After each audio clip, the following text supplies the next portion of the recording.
pagi, saudara yang dikasih Tuhan. Kita bertemu lagi ke dalam channel GKI Sangka Surakarta. Pada pagi ini, sebelum kita merenungkan firman Tuhan, mari kita datang pada Tuhan dalam doa. Mari kita berdoa. Tuhan Bapa kami yang di surga, terima kasih kalau pada pagi ini kami boleh Engkau bangunkan dan kami boleh Engkau berikan waktu untuk merenungkan akan sebagian dari firman-Mu.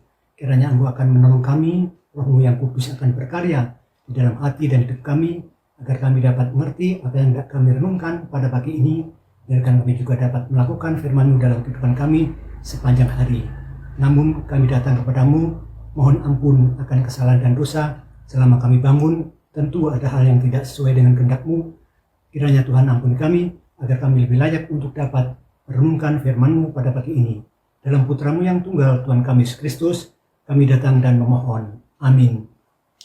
Saudara, firman Tuhan yang hendak kita renungkan pada pagi ini akan kita terima dari firman Tuhan, yaitu dari Kisah Para Rasul 1 ayat yang ke-24. Kisah Para Rasul 1 ayat yang ke-24 yang demikian firman Tuhan.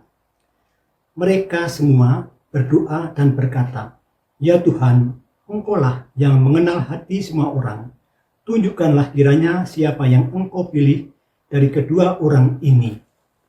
Renungan pada pagi ini akan saya beri tema pilihan Tuhan. Saudara yang dikasih Tuhan, menurut kata-kata bijak, orang mengerti atau tidak mengerti itu dapat dikelompokkan menjadi 4 kategori. Yang pertama, orang yang mengerti dan mengerti bahwa dia mengerti. Yang kedua, orang yang tidak mengerti tetapi mengerti bahwa dia tidak mengerti. Yang ketiga, orang yang mengerti tetapi tidak mengerti bahwa dia mengerti.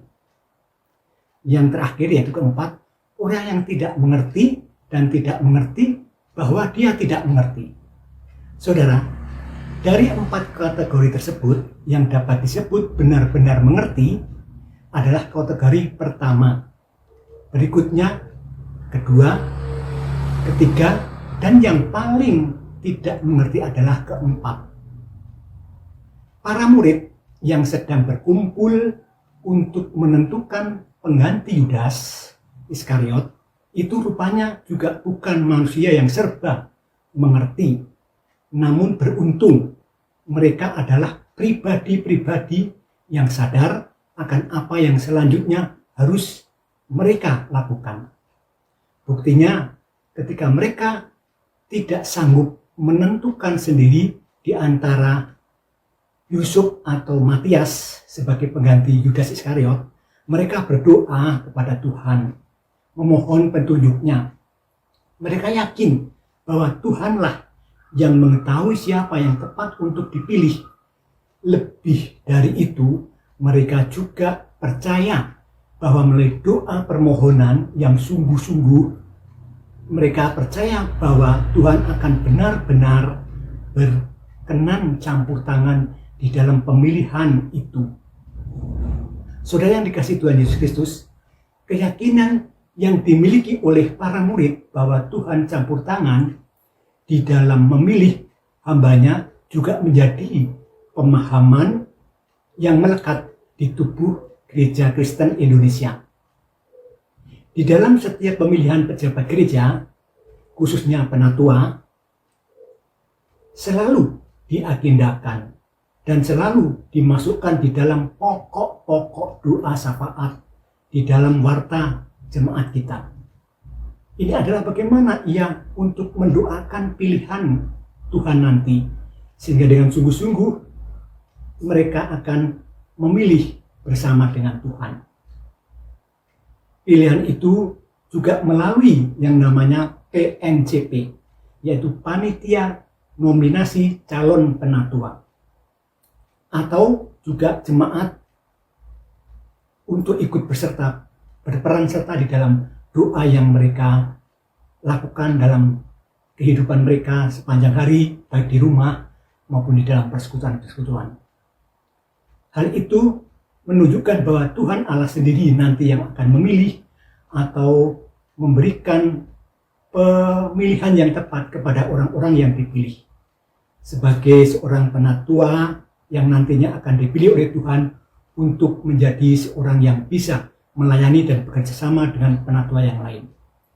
Saudara yang dikasihi Tuhan Yesus, oleh sebab itu sudah sepantasnya kita menerima hasil pemilihan itu dari Allah, bukan dari PNCP, bukan dari para pendoa, tetapi campur tangan Tuhan yang kita yakini yang akan memberikan orang-orang yang dipilih untuk menjadi pelayannya.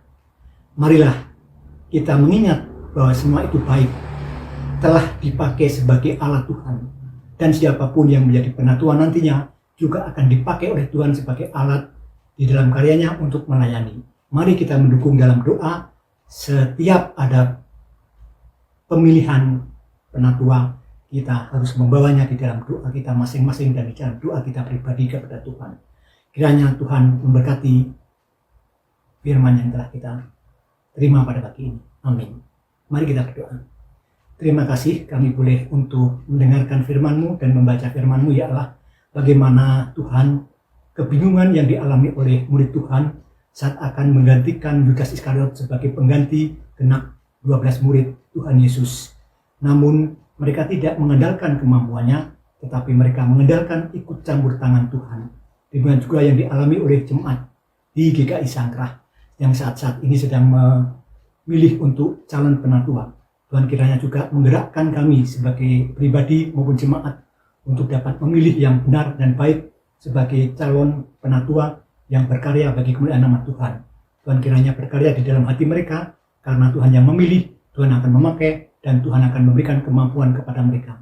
Bapa, biarlah kalau kami dipakai oleh Tuhan untuk menjadi penatua, kami akan siap untuk melakukannya. Demikian juga pada jemaat yang lain, mereka juga ikut campur tangan di dalam karya-karya Tuhan yang telah dipercayakan kepada mereka. Bapa, ampuni salah dosa kami, agar kami lebih baik untuk dapat melayani Tuhan melalui karya-karya yang kami miliki. Di doa kami, semua ini kami pinta dalam Putra-Mu yang tunggal, Tuhan Yesus sebagai Tuhan dan Juru Selamat kami, yang selalu campur tangan dalam kehidupan kami. Amin. Demikian jemaat firman yang telah kami sampaikan. Kiranya kita boleh berkarya bagi kemuliaan nama Tuhan. Selamat pagi dan selamat berkarya. Tuhan memberkati.